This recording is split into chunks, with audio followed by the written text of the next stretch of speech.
everybody, and welcome to this second webinar of the Games in School course.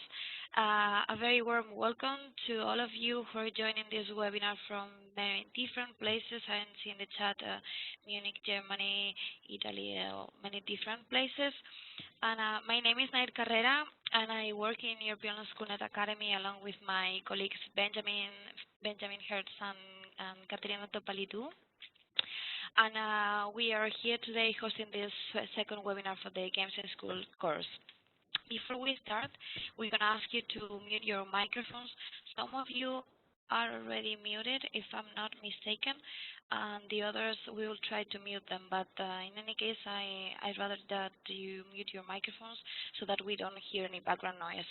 And of course, I'll do the same with mine. If you have any question, please post them in the chat, and also make sure that you address this question to all the participants so that everybody is able to see them. And me and my colleague Benjamin Hertz, who is also connected, we will be gathering these questions, and we will relay them to the presenter at the end of the presentation. I think the presentation will last around half an hour, more or less. I see that you have already started to comment on the chat where you're coming from, so please continue to do that. It's really nice to see that you're coming from many different places. And also, just for you to know, the presentation will be recorded, so if you need to leave or anything, just don't worry, because we will be recording the presentation, and you will find it in the section 6.4 of the course.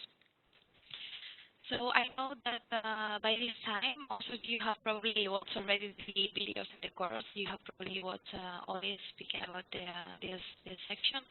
So you may have also have an idea about what the PEGI system is. We really believe that the control mechanisms when dealing with games are really important. And of course, we think that PEGI is an important topic to address. So we have in this webinar one of the most suitable persons to discuss this topic. It's my pleasure to introduce you to Jennifer, I don't know if I'm going to say the surname properly, Jennifer Wockrenier. She will be later saying it correctly. And she's project manager at PEGI, that for those who don't know stands for Pan-European Game Information. And this is an age rating system that helps parents and consumers in more than 40 countries to choose content-appropriate games, which is something really important. And Jennifer will be presenting this webinar today, and she will be guiding us through this really interesting and relevant topic. So I will quickly introduce you to Jennifer. She has done her studies at Brussels University, and she also holds a master's degree in corporate communication. And as PEGI project manager, Jennifer has been manager several PEGI developments and communication projects for the last 7 years, such as e-learning courses, compliance advertising surveys, events planning for PEGI stakeholders, websites management, and she has also been working in the corporate communication of the organization, both internally towards PEGI committees, members and administrators, and also externally to increase PEGI awareness. So it's a real pleasure to have Jennifer with us talking about this very relevant topic. I hope the introduction is okay for you, Jennifer. If not, just feel free to add or correct me on anything that I said. Okay. And first of all, we're going to start. Jennifer has prepared a question for you to answer at the beginning of the webinar, just before we start. So I will launch the poll now, and you will be able to see the question fairly soon.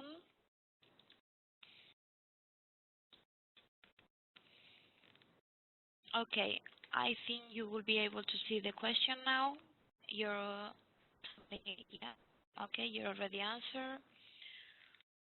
It's a short question, so I guess we'll just wait for a few more seconds for people to answer.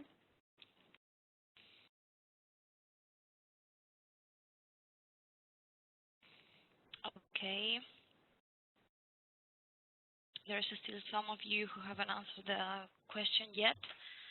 We'll just give you another few seconds to answer and share with us if you're familiar with the PEGI age level and also with the descriptors.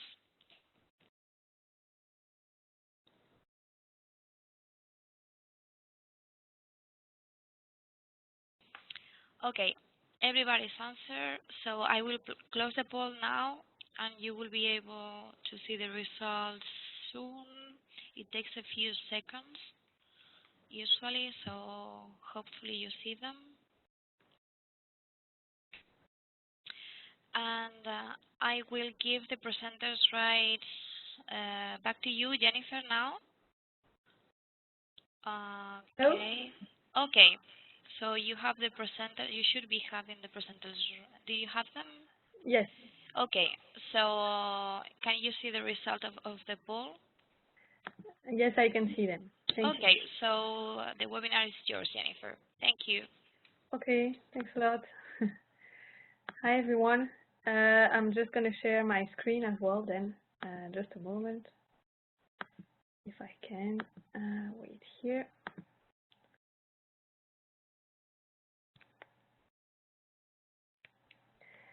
So I hope everyone can hear me now. Yes, we hear you. Okay, good.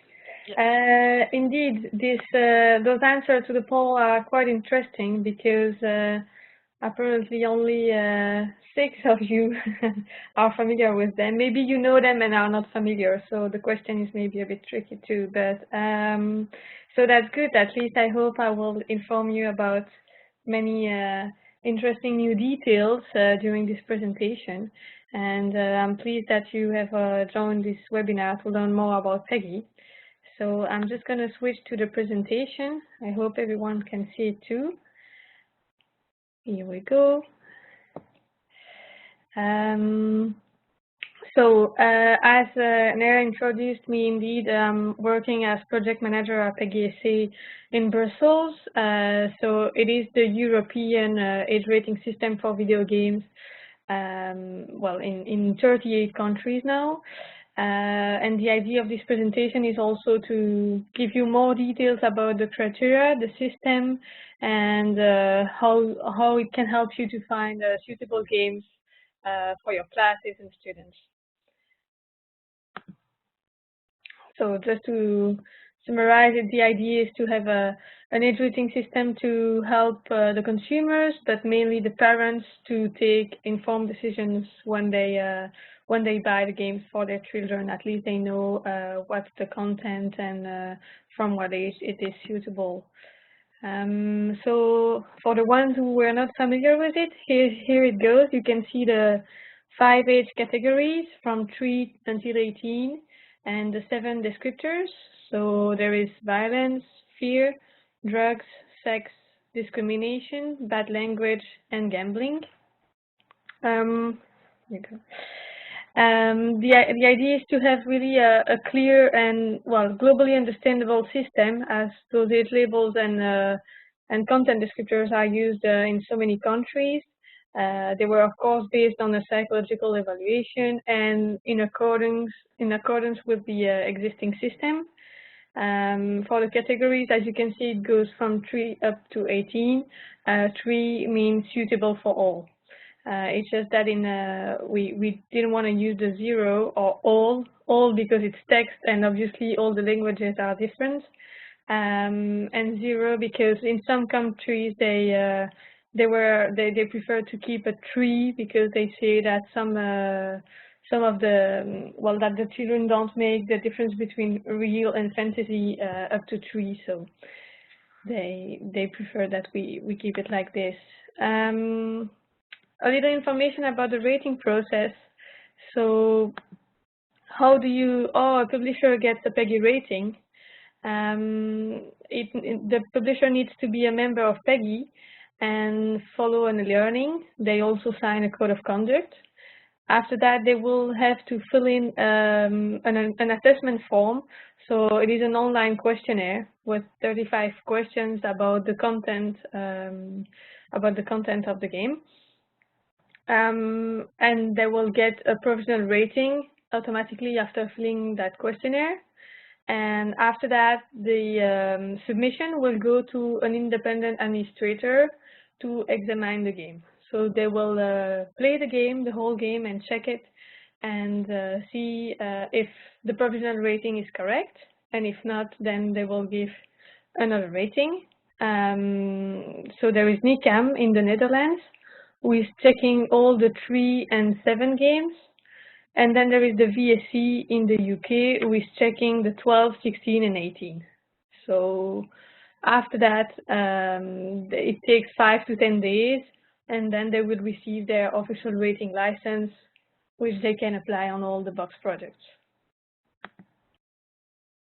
Here on the slide, you can have an idea of the different age categories distributions, so across the years.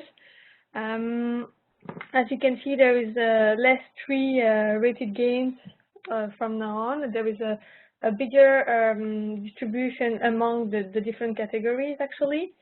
It doesn't mean that there are less games suitable for all at all. It just means that it just shows the switch, actually, among the years to the mobile market. So there are a lot of games now, casual games and 3 rated games suitable for all that are on mobile and not on classical platforms, and those are not taken into account in the stats here. So many are already on the mobile market. So just a few stats so you can have an idea of the amount of ratings we are dealing with. So we have now around 25,000 ratings since the beginning, and 1,300 members. For the structure, it has been created in 2003 by the ISFE, so it is the European Association for Games. It is then a self-regulation system on a voluntary basis. It's not mandatory, and it has been created by the industry with the support of the European Commission. PEGI handles the daily management of the system, and there are the 2 administrators, as I explained, who deal with the actual classification process, NICAM and the VSC.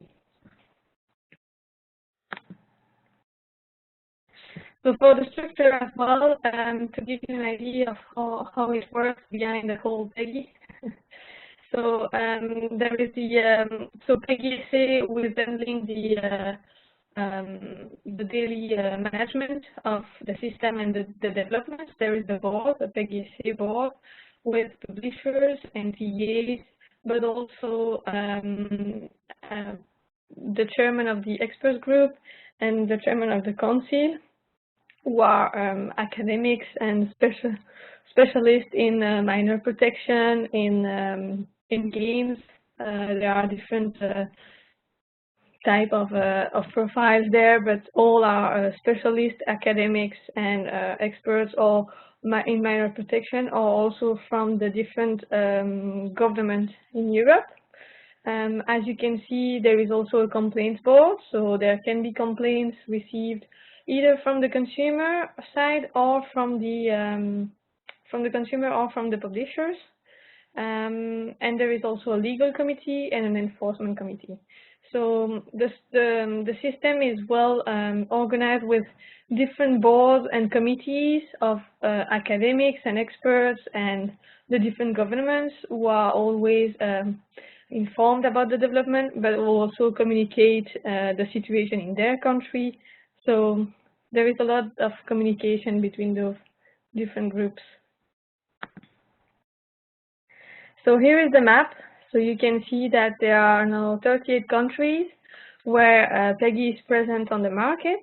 You can see them in green on the map. So there is only the gray one in the middle, so Germany, who is not using PEGI.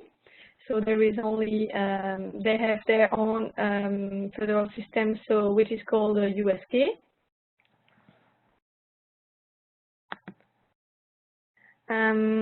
A few facts, so you can also have an idea. All the ratings are the same for the different countries in Europe. So when they apply for a rating, when they do a submission, they always get, like, for example, 1 age rating and the different descriptors that goes with it. And it's going to be the same used in the 38 countries. There is no difference between the countries. PEGI does not censor nor ban games, so we always give an age rating with the content descriptors, but we never censor part of the game or the game itself. This stays the national country's choice and prerogative. PEGI take into account the suitable age in terms of content to play the game, but not the level of difficulty. This is important to remind because still many people are confused with the classic board game classification, so where it is the level of difficulty by age. But usually, but what we do with PEGI is more to give information about age, but in term, the suitability is not for the difficulty, but really for the content of the game. So we inform about the sensitive content that could be inappropriate for a certain age. So PEGI is based on a code of conduct that all publishers must sign and follow, with different elements where they need to respect the age categories, to display the labels on their boxes, to rate all their games, etc. Here are the different platforms where PEGI is present as well. So you have the classical consoles like Xbox, PlayStation, and Wii, all of them, of course. And then there is the computer, the tablets, and the portable devices. And since last year, there are also the mobile. PEGI is also present on the mobile market. You can also have an idea of the European institution support, and that's a evolution according to also our different steps and developments in PEGI. So there has been obviously many communication about online content and resolution from the Council, or communication and guidelines from the European Commission on the topic on minor protection or on the use of video games. And as a parallel, you can see the different developments that PEGI has done. So you can see that there has been a change, for example, in 2008 with PEGI 2.0 review, so where we changed the labels and it was all in color. And then there's been the PEGI for apps, and after that IR, which I will explain at the end of the presentation as well.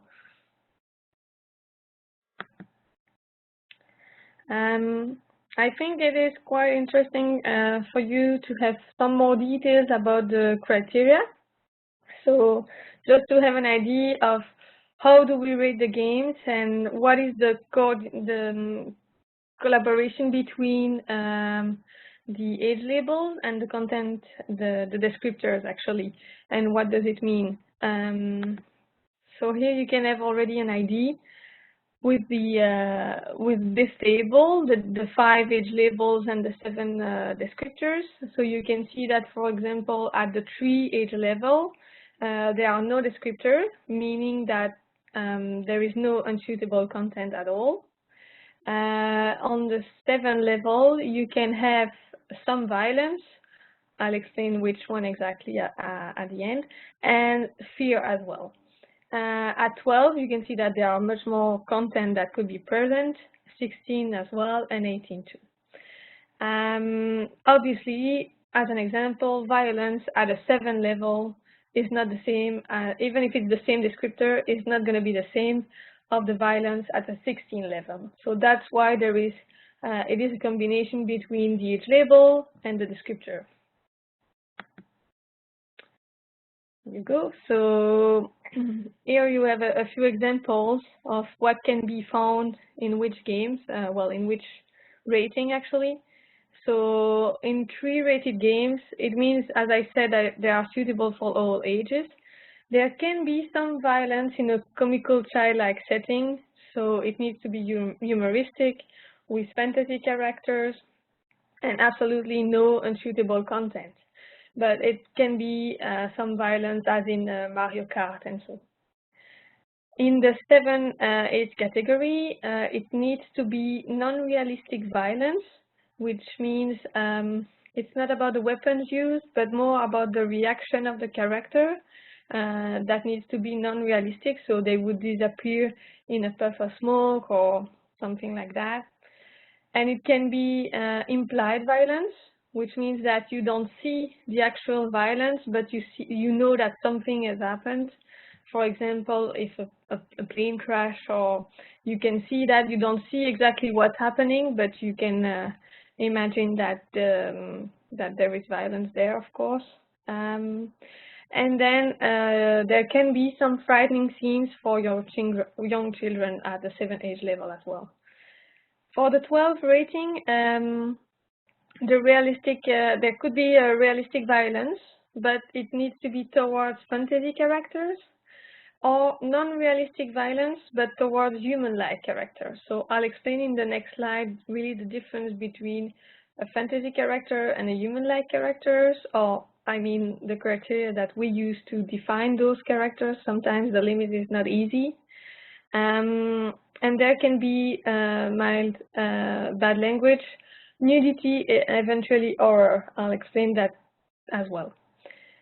In the 16 age category, then that means that it's always realistic violence towards human-like characters, so there is no fantasy characters there.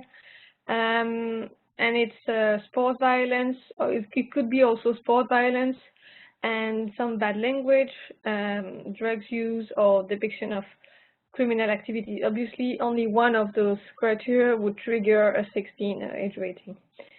And in the 18 category, that means that usually there is gross violence, and obviously violence towards human-like, realistic violence towards human-like, and that there can be some drugs glamorization or depiction of sexual activity.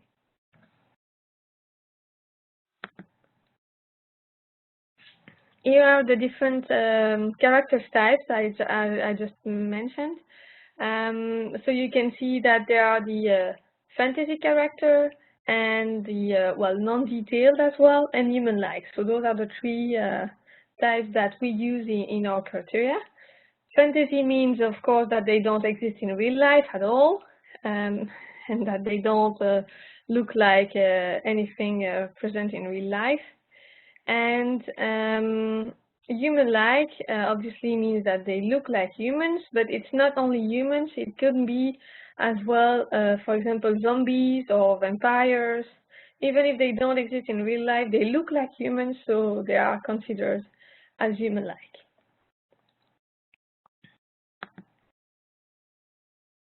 Here you go. For violence type, you can have a more detailed criteria of the violence at each age level, actually.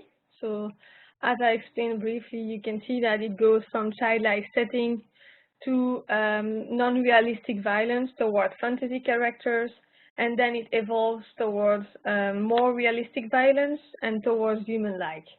And so it's quite different at each level, even if it is the same descriptor. The descriptor alongside the age category will give you more detail of what exactly is the content there and what type of violence is there. Here is the fear. So you can find the fear descriptor at a 7 age level or at a 12 age level. So at a 7 age level, it means that there can be some scary elements like the atmosphere, the sounds, or depictions that could be frightening. It doesn't need to be horrific, obviously, but for example, just a scary moment, or like big monsters with a dense music, as you can see, for example, in Rayman, I think, that would trigger a 7. And horror means at a 12 level. So actually, we found that recently, last year, I think, that in some games, for example, point of click games, classic games, or the ones with the criminal investigation and stuff like that, you have you don't see the violence. There is no violent act during the game, so obviously the violence descriptor wouldn't be triggered, although there are some scenes that could be shocking just by viewing them. So we define that as a horror and as a new descriptor, and that would trigger a 12 directly, because otherwise those games didn't receive an higher age rating because it wasn't violent itself. It was yeah, more horrific actually. For the text descriptors, so you'll see that there are also different type of content at different age rating levels. So at the 12 level, if there is the sex icon next to it, it could be that there is innuendo or posturing. At a 16 level, that would mean more erotic nudity or sexual intercourse, but you don't see the genitals. And at an 18 levels, you would see the genitals. The bad language. So for the bad language, it can go from 12 to 18. If there is a mild bad language or offensive language, that would go as a PEGI 12. That would be rated as a PEGI 12. But if there are sexual expletives or blasphemy, then that would trigger a 16. The bad language wouldn't trigger an 18 on itself, but if there is a game that has been rated an 18, and that 18, for example, for violence, and that there is bad language, then the bad language descriptor would be as well on the box. For drugs, alcohol, and tobacco, you can see that if there is a depiction of the use of illegal drugs, it would be a PEGI 16. When they are glamorized, it would trigger a PEGI 18. The encouragement of the use of tobacco or alcohol, then that would lead to a PEGI 16. So, and then would trigger the drug descriptor as well. For the gambling techniques, so if in a game there is, for example, poker demonstration or blackjack or the racetracks and, for example, yeah, different bets, and that the game teach you how to play or to gamble, even if it's obviously it would be like for fake, not for real money, but that it teaches you how to do it, it would warrant you a PEGI 12 rating.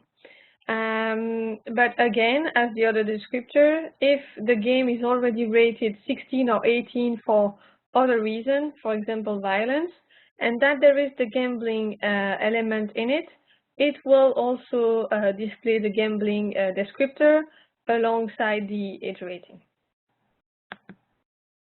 And then there is the discrimination.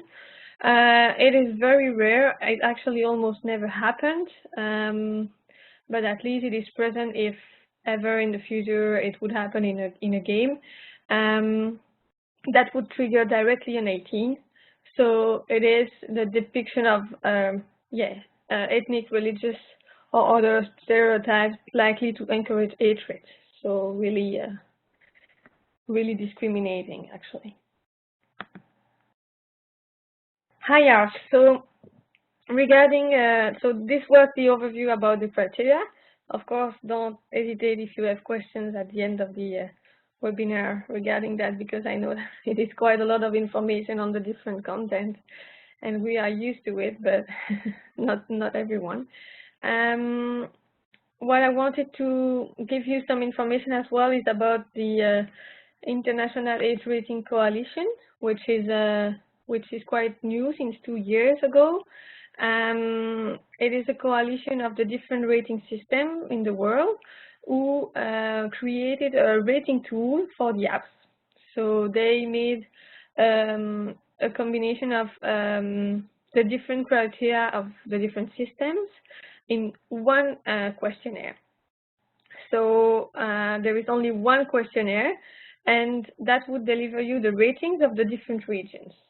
as PEGI, ASRB in the US, USK for Germany, Class Int for Brazil, ACB in South Africa.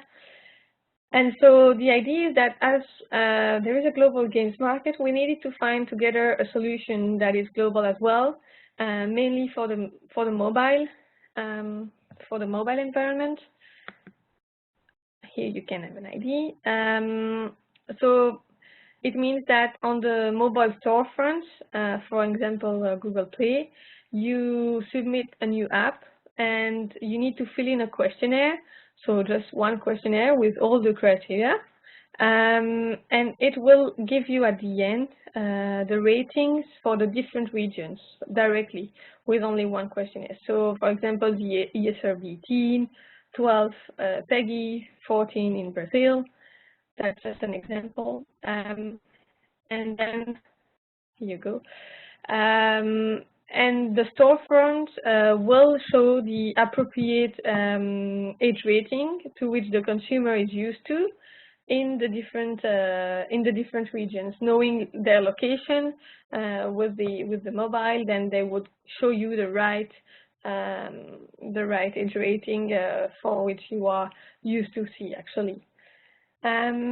The difference as well with PEGI is that in this system is that we have added feature descriptors. So in-app purchase, the user's interaction, the fact that the app actually could share information or share your location. So those are specific elements due to the mobile and online environment that we found interesting to inform the consumer about. And here you can also see the different storefronts where this system is in place. So since last year now, it is also on the Google Play Store where actually all the apps are rated. And in Europe, you can then see, if you're located all in Europe, then you can see the PEGI rating on the Google Store. Here is an example. So you can see the little PEGI 12 next to the title. And when you go into the details, you can see that it says, for example, moderate violence and digital purchase. The parental guidance icon, so that's also interesting to know. Obviously, on this Google Store and the other storefronts, mobile storefronts, it doesn't rate only the games, but all the apps. And some apps, due to the diversity of the content available, it is quite difficult to apply a rating to that. Otherwise, it could be directly an 18. So usually, what we have put in place is the parental guidance icon. So you can see that in orange with the exclamation mark. For example, in social networks, chats, and where you can have UGC. You would see that parental guidance icon. Except if it is a dating network, then it would go an 18, or if it's fully moderated, then it could be a 3. And the provider of commercial streaming, like Netflix, for example, that would be also with the parental guidance icon, because you could see many different kind of TV shows, for example, from kids to adults. So it would be the parental guidance icon, except if it's focused on sexual content, then that triggers the 18, or if it's fully moderated, that's a 3. So to summarize all those information, how can you choose a suitable game for your class? I think that from what you saw in all the descriptors and the age ratings, it is useful for you and important to check the age rating of the game and the descriptors that goes with it to understand the criteria and the content of the game. You can either check that on the boxes directly, so there is always the age rating in front of the box, and then on the back of the box you can see the age rating with the descriptors again, or directly on the online storefronts, on the website, on the adverts. You can see all the labels, of course. And you can search the titles on the database of our website on PEGI.info. or directly on the PEGI app. So there is a PEGI application as well, where you can have all the details, such as the age rating, the descriptor, of course, and then consumer advice as well, which gives a little bit more information of what is in the game exactly.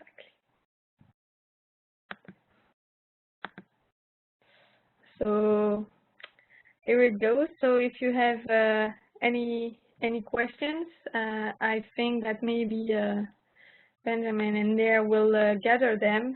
I saw a few in the chat.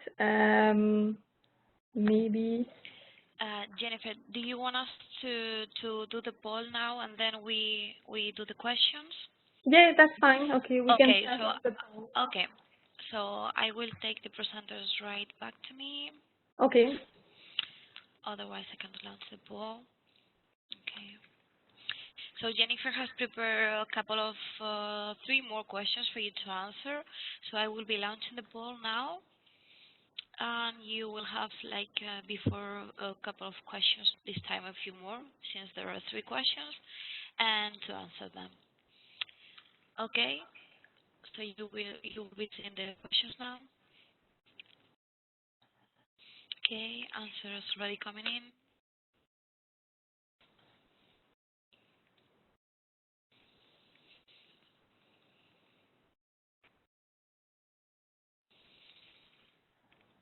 Okay, we're gonna give you 30 seconds to answer this, maybe 40.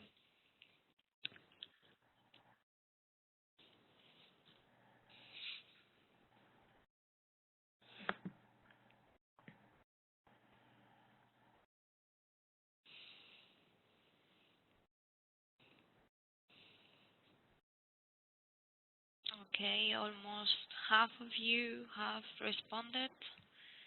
Still, the other half needs to respond, so please share your answers now.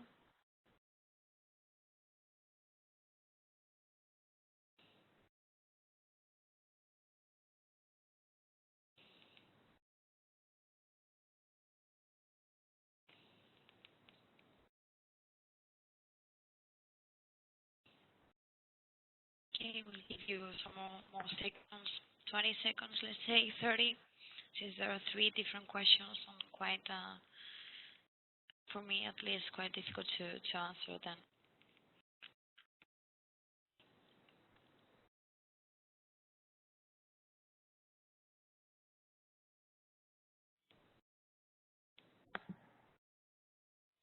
Okay, so I think everybody has answered already, so I will close the poll, and I will share the results with you.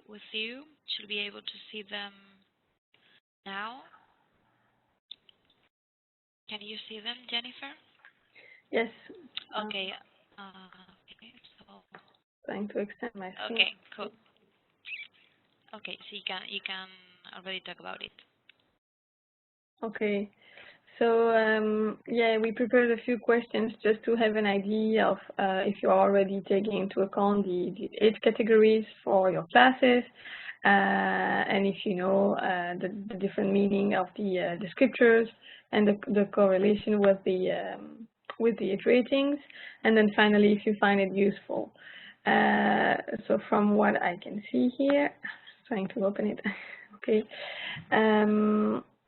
So 21% always check it, sometimes and 31% never, and then a few no answer. Maybe it's also due to the fact that some of you weren't familiar with them yet. So and then did you know the correlation between the two? So a part of you did, but many didn't. That is quite expected, actually, to be expected, because obviously in terms of communication on the boxes, we can only put the age label and the descriptor, but sometimes people don't know exactly what is behind that and what are the criteria and what does it mean exactly in terms of details, even if the idea is to have something really clear for, well, all Europe and quite global. So we do as much as we can to communicate on that. And do you find the system useful? So yes, alphabet, so that's great. And the other one is no answer, so that's fine.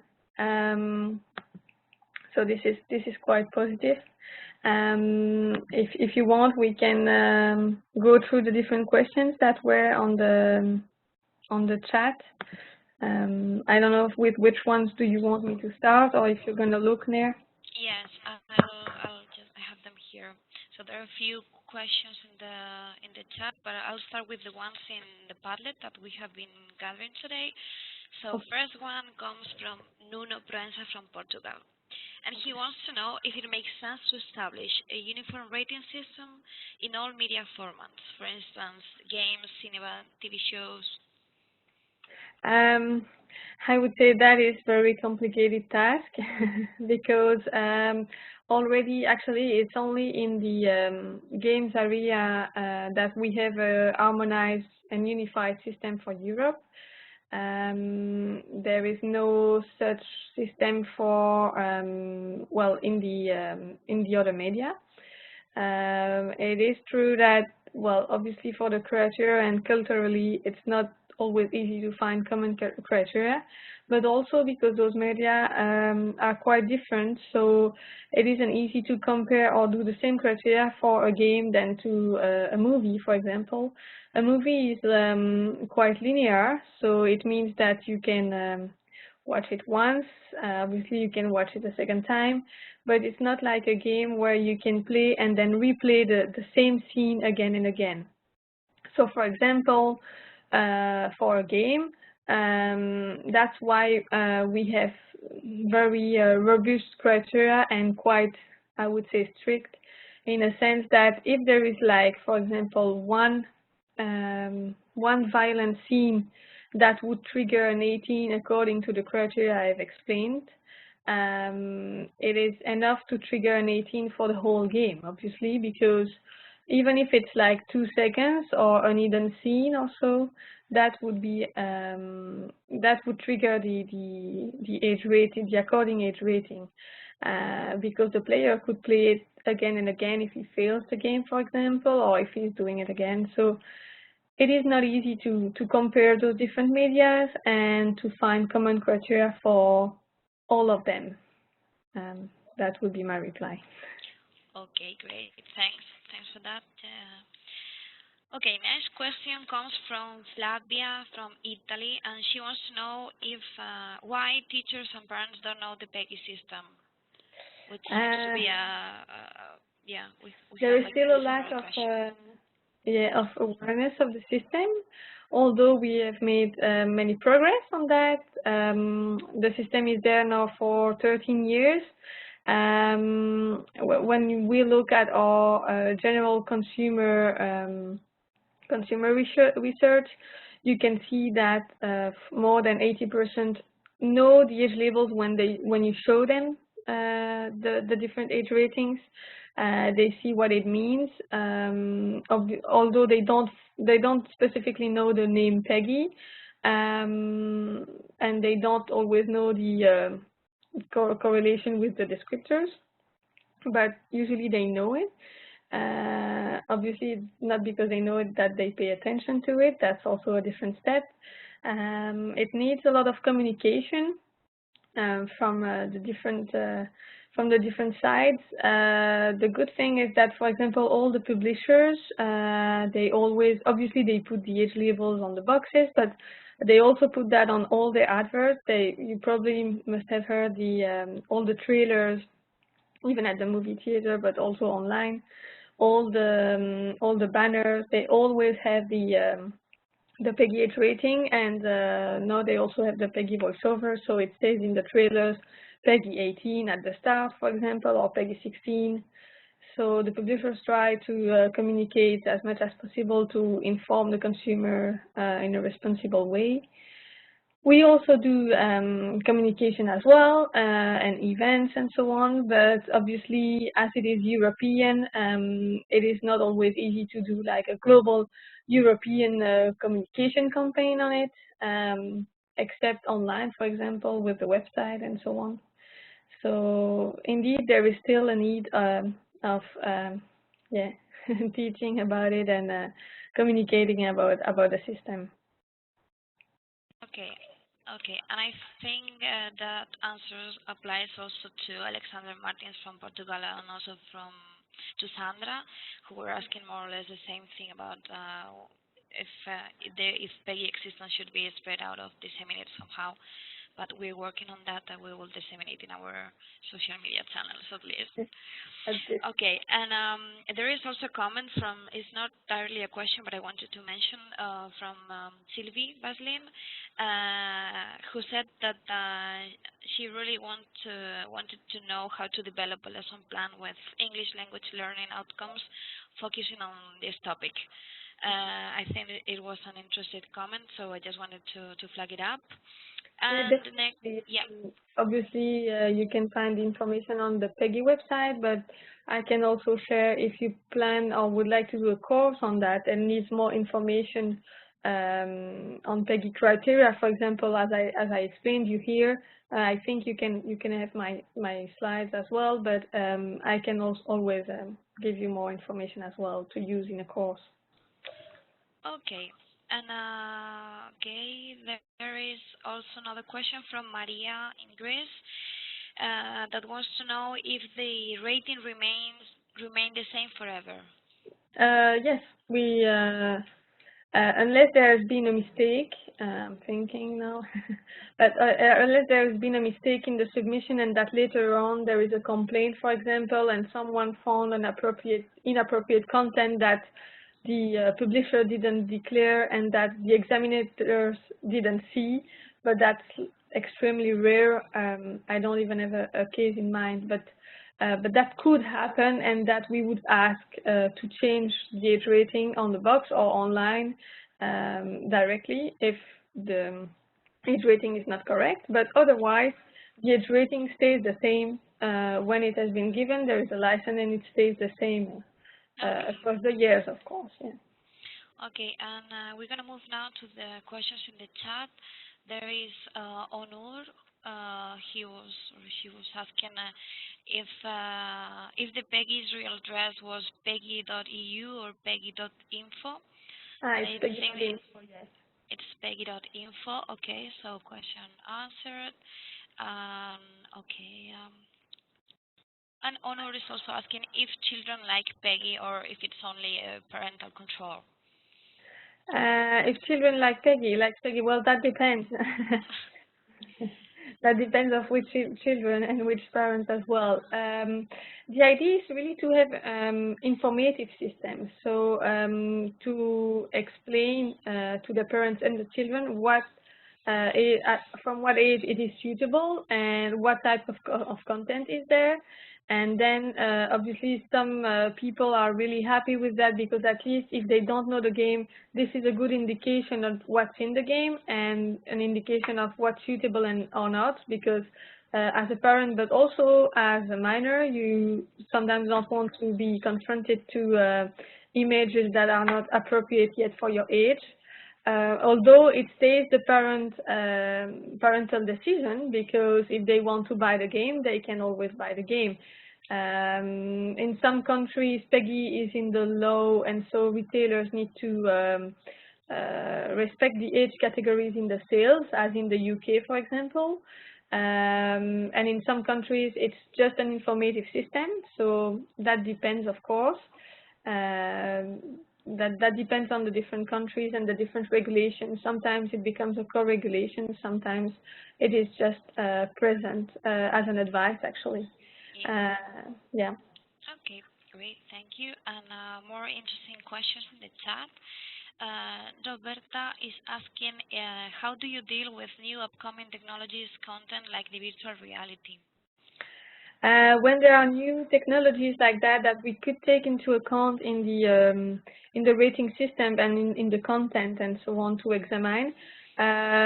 For example, we did the same with the 3D when there was the 3D that came to Nintendo DS and so on. We have I showed that in one of the slides in the structure, we have a PEGI experts group. So those are experts in minor protection, but also well in the games field and academics and psychologists and so on.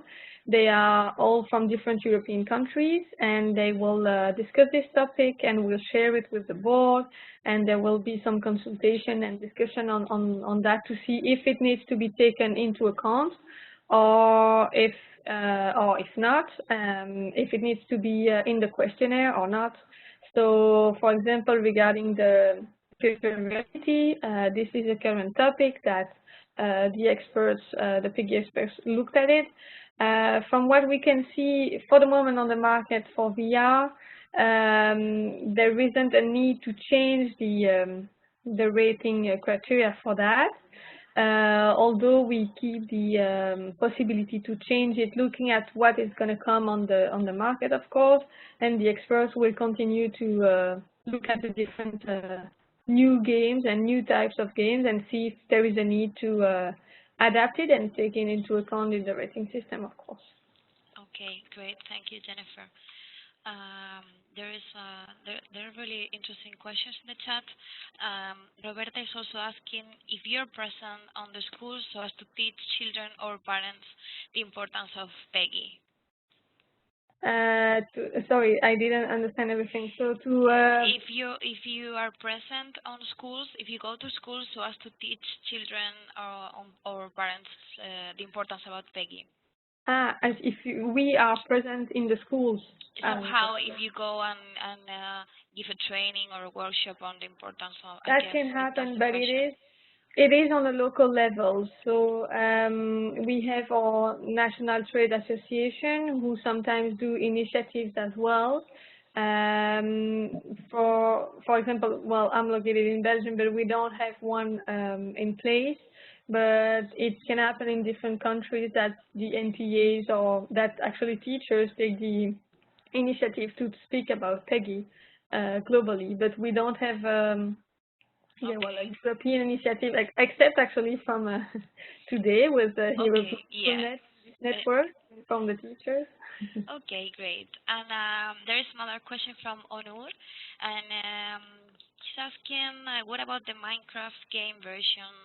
Age restrictions. Can I trust the App Store's info, or do I need to check from PEGI? No, you can trust the storefront. Normally, they display the right information on the publisher storefronts or on the different storefronts. We try to also double check that, and obviously it can happen that there is a mistake in the age label displayed on the storefront. But when we are informed about that, we directly contact the storefront and the publisher to correct it. So normally, the age labels displayed on the storefront should be all correct. Yes. Okay. There is another question from John. I'm not sure I understand it, but let's see if you can. Do you have any anecdote or curious fact defining PEGI labels, like different cultures and different ways to see things?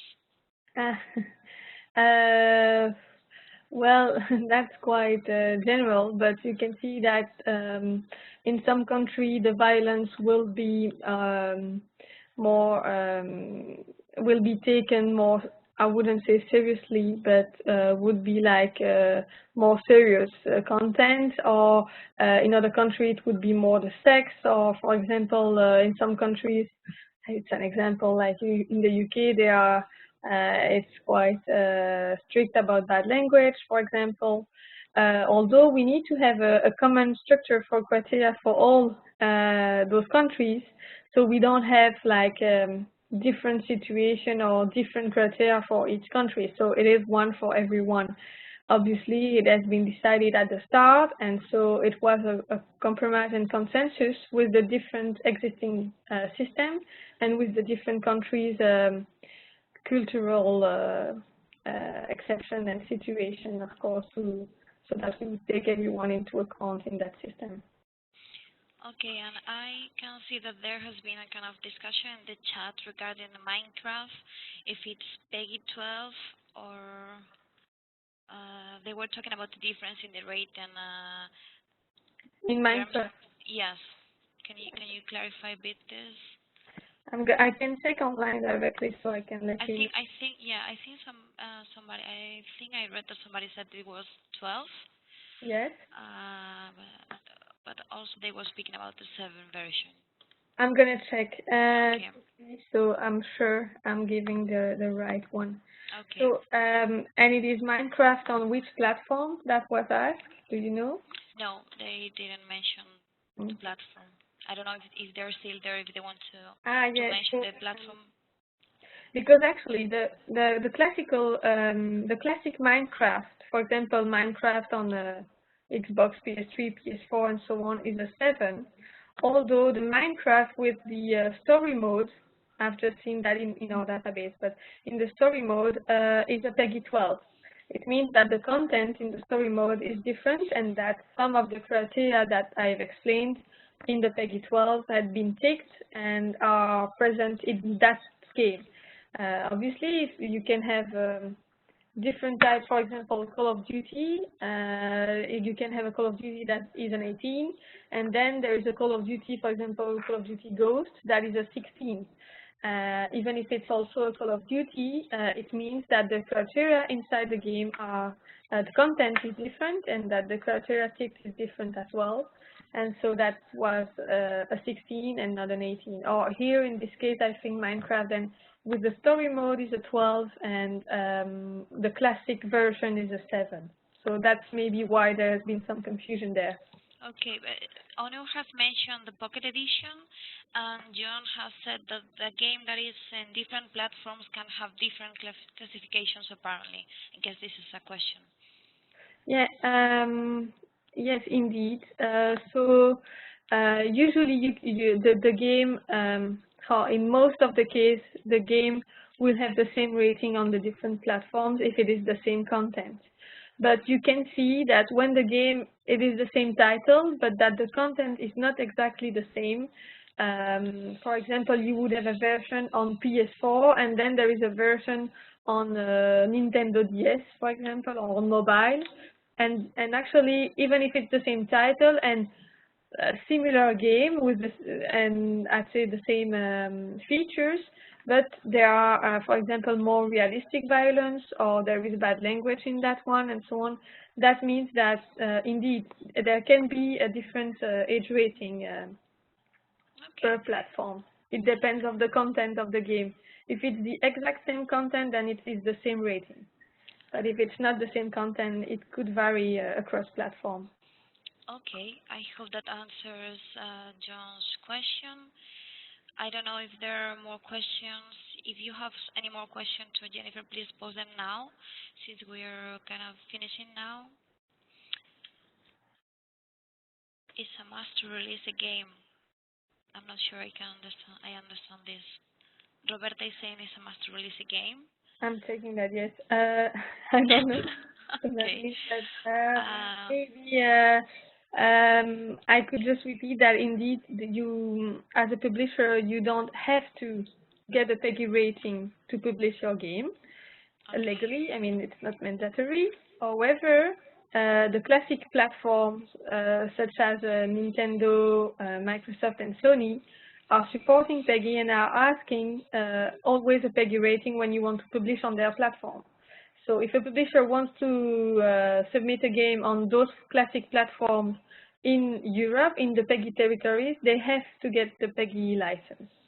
And now also on mobile with IR, they all go through the questionnaire and get a PEGI rating. So actually it's only on PC, on online games, PC online games, that sometimes they don't have a rating. But it is interesting for the publisher, obviously for the consumer, but for the publisher as well, to communicate correctly to their audience about the right, about the content and about the suitable age. It's also in their interest to be responsible, but also to explain what's in their game, so there are no confusion afterwards or no issues with parents, etc. So there can be games for various audience, for children, but also for adults. So it's important to inform the people and the consumer about it. So it is interesting for them as well. I don't know if that replies to the question of Roberta. I hope it does. Let's see. Yeah. Okay. So Roberta say thanks. So I think we're gonna finish here since I don't see any more questions in the chat. So thank you very much, Jennifer, for being here today. It has been really an interesting webinar, and I have learned a lot of things about PEGI, and I'm sure the teachers behind they have learned as well. Um, I would like to thank you all for having joined in this webinar today. We hope you have enjoyed and learned a lot. It has been really nice seeing so many teachers talking and discussing together about the games and everything. And we encourage everybody to keep working and to keep posted to the courses on the platform. We are also having a course starting next week in 10 days, the 6th of June, on project-based learning on the Teacher Academy. So if you want more information, just stay tuned to our social media channels. And just another great thank you, Jennifer, for being here today. It has been really a pleasure, and it has been really relevant and interesting topic. So thank you. Thanks, everyone. And thank you, everybody, and have a nice evening. Bye-bye. You too, bye. Bye.